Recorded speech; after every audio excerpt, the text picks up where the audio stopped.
My name is Father Galea. I'm a priest that lives and works in regional Victoria, Australia. I moved to Australia a few years ago. I wasn't born here. In fact, I was born on a small island in the middle of the Mediterranean Sea. This is the island of Malta. Malta is a very special country. It's actually 98% Catholic. And this is the place where I was born and brought up, in this beautiful country, this small island, which is so Catholic. In fact, Malta is famous for two things. The first thing is its religion, with churches everywhere, 365 churches in fact. And the second thing is that it is a party place. People come from all around the world to party in Malta, especially when I was young. You see, the drinking age, the age where people were actually allowed into pubs, into bars, into nightclubs, and served alcohol, was 16. I was brought up in this place, a party place, but also a place of religion. My parents were strict Catholic parents. But I started to rebel. At the age of 11, I started to realize that my parents were not perfect, and so I wanted to spend as much time away as I could from my parents. You see, my dad in particular, whom I love so much today, my dad was always so strict. He would always be a step ahead of me, and even when I didn't do anything wrong, he somehow found a way to make me feel like I was doing something wrong. And so I wanted to have nothing to do with my parents. At the age of 14, I ran away from home. I started going out to the clubs, sneaking into the clubs. You see, I was 14, but you see, I looked a little bit older, and my friends would sneak me into the club, and I'd go into the nightclubs, and people would serve me alcohol, and I started drinking, age of 14. And from drinking, eventually it continued on to smoking, and from smoking, eventually smoking weed, and from smoking weed, eventually as well, taking harder drugs and party drugs. And by the time I was 16, I literally didn't know who I was anymore, what I was doing anymore. I ended up in this lifestyle of partying, of drinking, and I did everything I could to try and get the attention, to try and feel loved and feel liked. Now, I'm not going to go too much into detail about my story, because I actually wrote a book about this, which you can read. But the point of making this video is to talk about how I ended up in a real place of darkness. By the time I was 16, from seeking to be loved, simply wanting attention from home and eventually from my friends, I ended up in a place where I was suicidal, where I was lost, where I was so confused that I would cry myself to sleep every night, and every morning think of ways I could end this life. Now, I'll fast forward a little bit, because if I said that, hey, I had an amazing redemption story, I had an amazing conversion story, which I did. At the age of 17, I encountered Jesus and my life was changed. But you see, even though I did encounter this love of Jesus, and I did find freedom for a long time, the depression came back.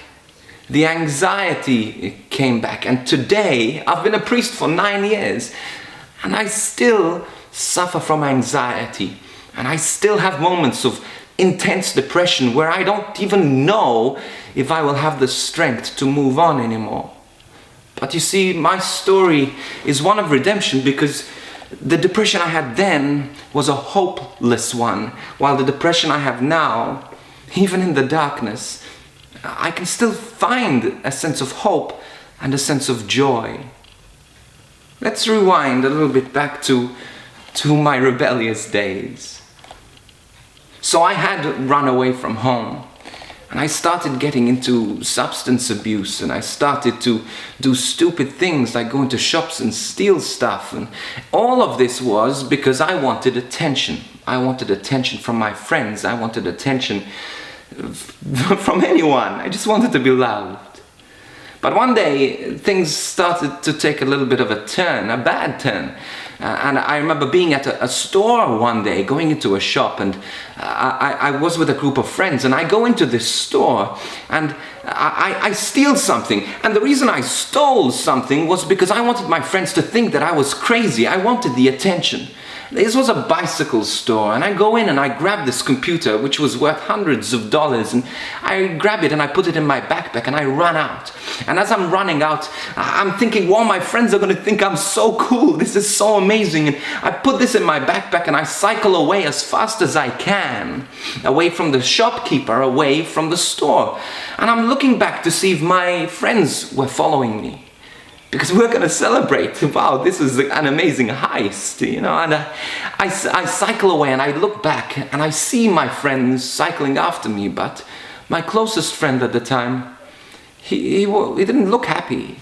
He looked really angry. And I'm cycling faster because now all of a sudden I'm scared of this guy. But eventually he catches up with me and he kicks me off my bicycle and he starts to punch me and to kick me, and he says this, he says, "Rob, why is it every time we hang out with you that we have to watch our backs?" And so they decided then that my friends wanted nothing to do with me anymore.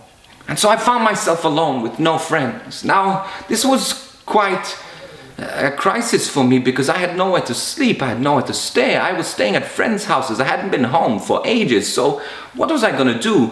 So I ended up going to the nightclubs. I'm like 15 years old at this point.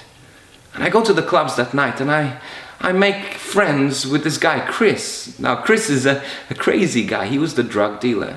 He was the guy who would sell me the drugs, but he was also very notorious. He was also very well known for his aggression.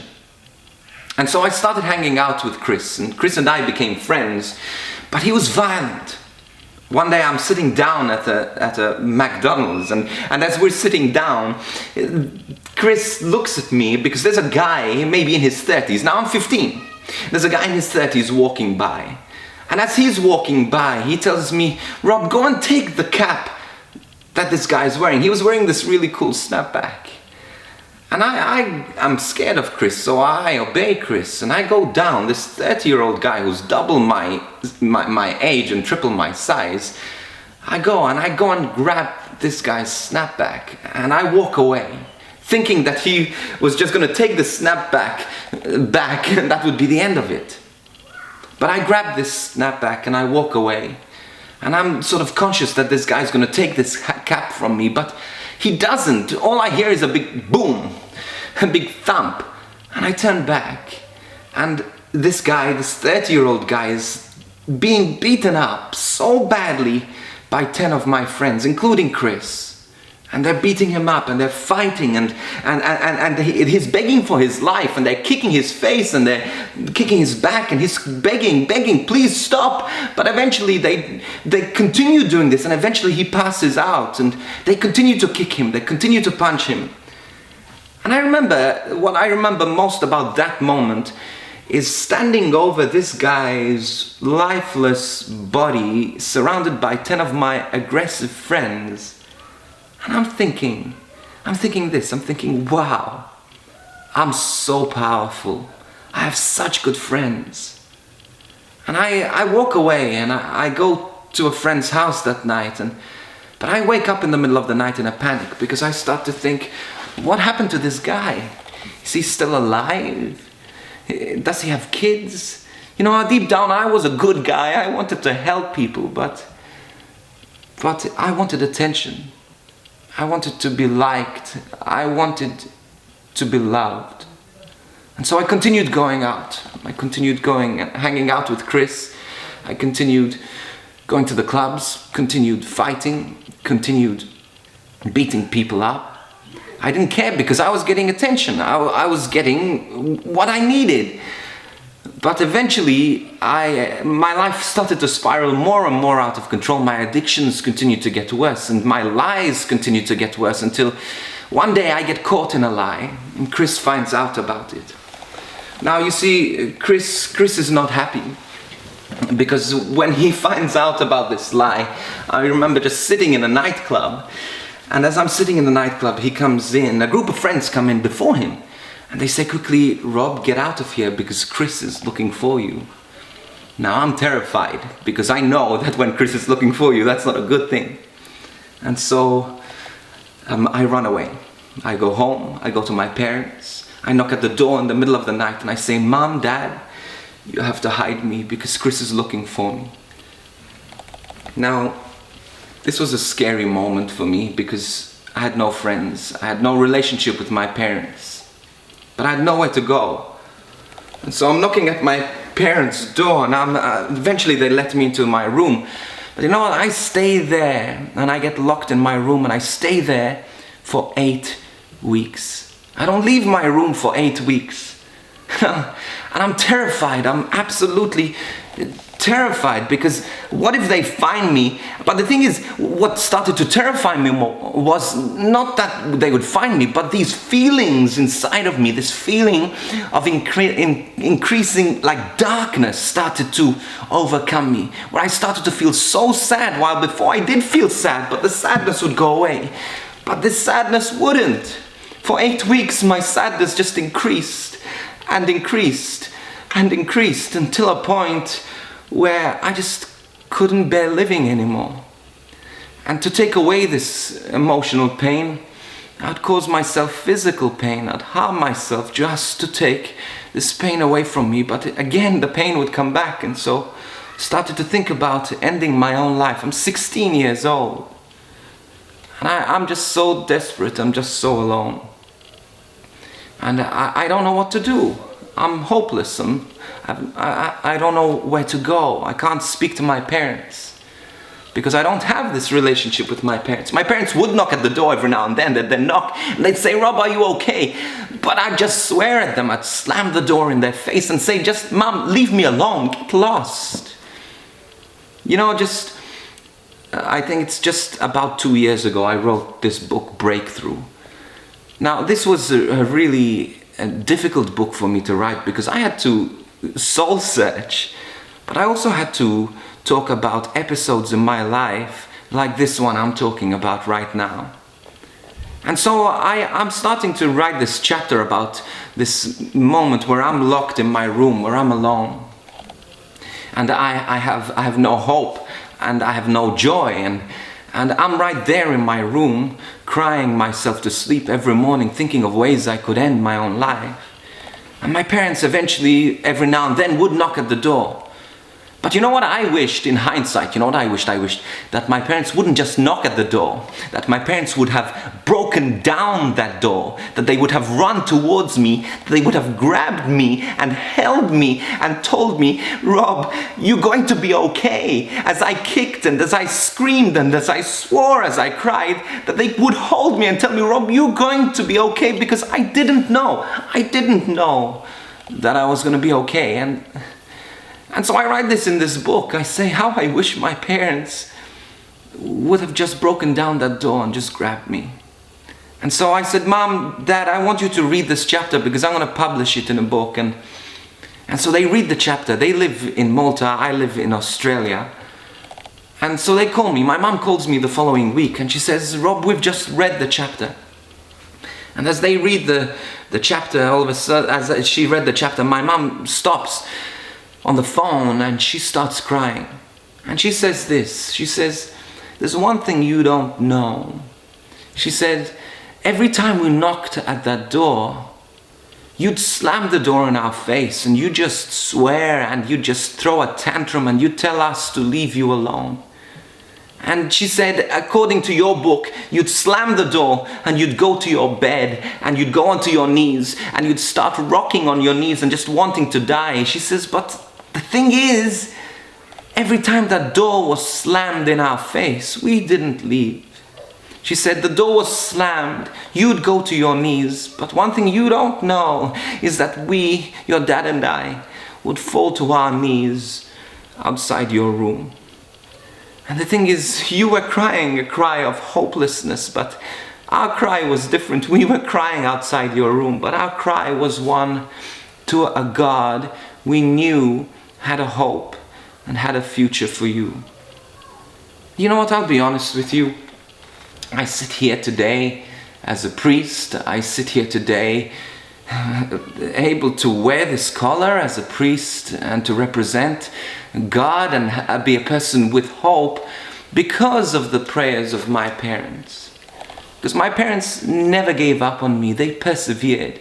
They prayed for me. And when they prayed for me, I didn't get better. I got worse. I kept getting worse. But they continued to pray for me. They persisted. And I eventually did come around. I did find hope and I did find joy. I found community.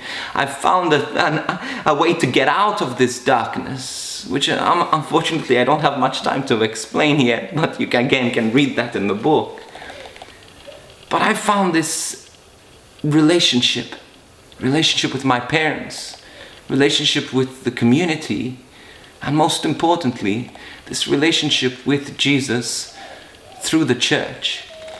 And there I found this sense of purpose, this sense of hope, this sense of joy. And I started to feel a freedom I had never experienced before. But you fast forward a few years later, after deciding to serve Jesus, after deciding to follow Jesus, after deciding to give my life even through the priesthood, all of a sudden this black dog, this depression comes back. This anxiety comes back. And I started to think, God, why? Didn't you heal me of this? Why? Why am I feeling so sad? Why am I feeling so depressed? And there are moments, yes, even today I do cry myself to sleep. There are moments I don't think I can function, I can survive. But you know what? Today it's different, because even in my anxiety, even in my depression, even in my pain, today I have a sense of hope. Sense of hope and a sense of joy. Not happiness, joy. And you see, joy is knowing that God is with me even through my pain, even through my suffering. That my pain and my suffering is redemptive, is somehow can be an instrument of hope for others.